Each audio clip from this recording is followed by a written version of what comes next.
warahmatullahi wabarakatuh. Pada video kali ini kita akan membahas bagian dari transformasi geometri, yaitu mengenai refleksi atau pencerminan.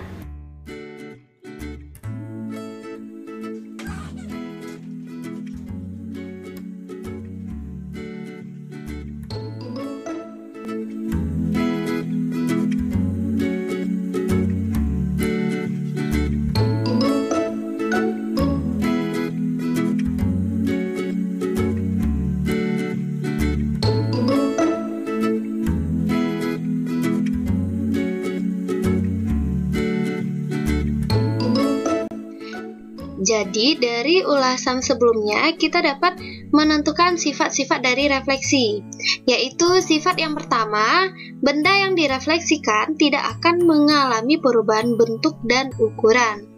Lalu sifat yang kedua yaitu jarak benda ke cermin sama dengan jarak cermin ke bayangan.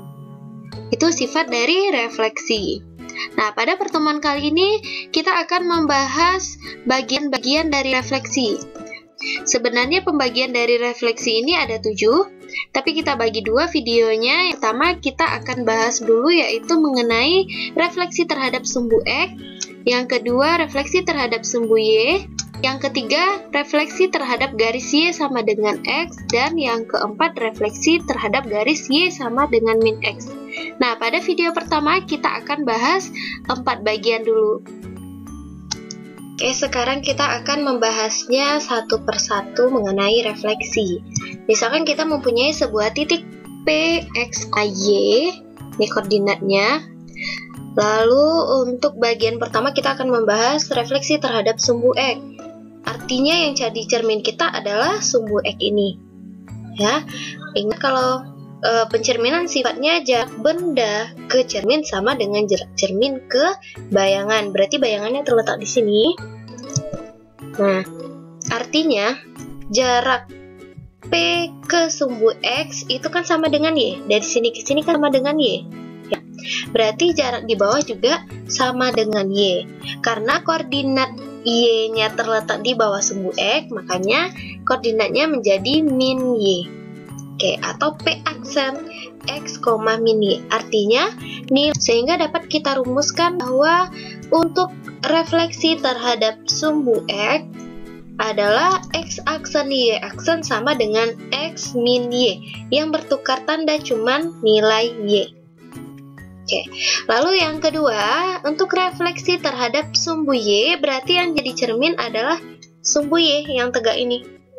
Ya, jadi bayangannya terletak di sebelah kiri dari sumbu Y. Oke, jadi ini jarak benda ke cermin, lalu jarak cermin ke benda. Dari jarak benda ke cermin ini kan sama dengan X. Dari sini ke sini kan nilainya X, berarti dari cermin ke bayangan juga X. Tapi karena X-nya terletak di sebelah kiri, maka koordinatnya menjadi min X. P aksen min X, Y. Artinya nilai X, koordinat X-nya bertukar tanda, sedangkan koordinat Y-nya tetap. Sehingga dapat kita rumuskan untuk X aksen Y aksen sama dengan min X Y, atau ini matriks lengkapnya. Sekarang kita masuk kepada refleksi yang ketiga, yaitu terhadap garis Y sama dengan X.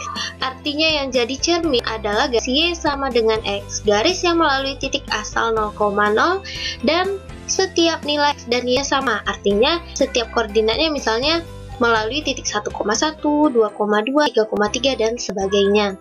Berarti kalau ini cermin, ini titik asal kita, berarti bayangannya kan dibalik dari cermin tersebut. Oke, ini gambarnya. Lalu ini berjarak sama, sehingga koordinat bayang kita, nilai untuk koordinat X-nya dengan Y. Kenapa sama dengan Y? Coba kita perhatikan dari titik asal tadi. Jarak dari titik asal ke koordinat X bayangan kan sama dengan dari 0 ke Y. Berarti nilainya Y ini pada sumbu X. Dan pada sumbu Y-nya jaraknya sama dengan panjang X dari titik awal tadi. Nah, jadi kebalikan dari titik awal. Sehingga dapat dituliskan bahwa letak P aksennya adalah Y, X, kebalikan dari titik asal. Sehingga dapat kita rumuskan X aksen Y aksen sama dengan YX, atau matriksnya X aksen Y aksen sama dengan 10 dikali XY.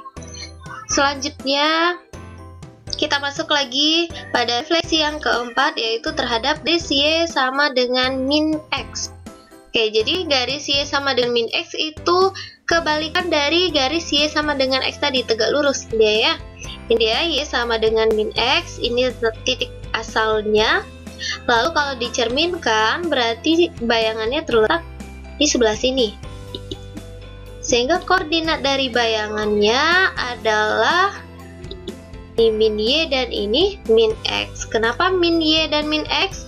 Karena dari 0 ke sini sama dari 0 ke Y. Berarti di sini Y. Kenapa pakai negatif? Karena terletak pada koordinat yang sebelah kiri. Nah, sebelah sini kan, sebelah kanan positif, sebelah sini. Sama halnya dengan dari 0 ke X kan sama aja dari 0 ke sini. Karena terletak di bawah, makanya kita kasih koordinatnya min X. Sehingga bayangan P aksennya adalah min Y, min X. Artinya, koordinat X dan Y ditukar tempat dan tukar tanda. Sehingga dapat dirumuskan X aksen Y aksen sama dengan min Y, min X.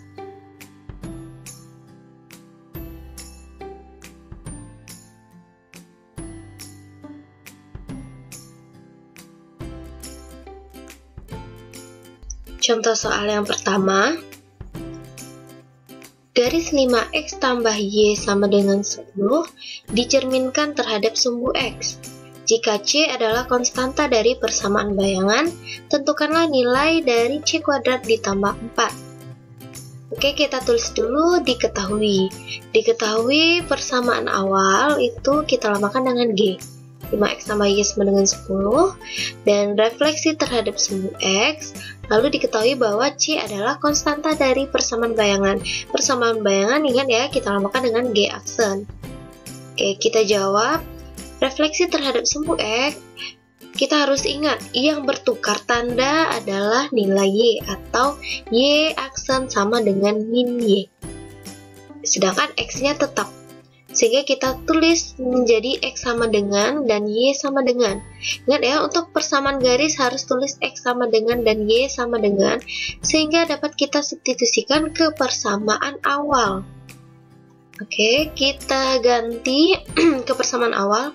Nilai X menjadi X aksen, Y menjadi min Y aksen. Sehingga persamaannya 5X kurang Y aksen sama dengan 10. Berarti kita peroleh nilai C atau konstantanya adalah 10.